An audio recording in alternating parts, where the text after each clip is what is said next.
Hey students, so this week is a short week, so we only have Tuesday, Wednesday, Thursday, and Friday.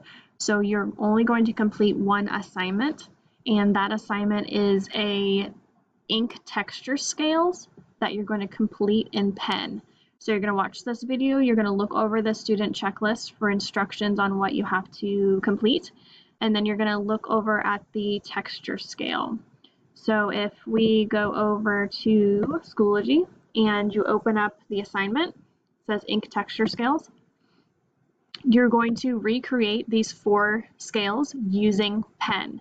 So you'll notice that each square gets darker as it goes on to the right, and you'll notice that the lines or the mark making gets closer together. So similar to what you were doing last week, but you're using pen. So make sure that you are practicing these scales. I want you to recreate all 4 of them in your sketchbook using pen. It does have to be in pen. So in your art kits, you'll find an orange pen, and that's what you're going to use.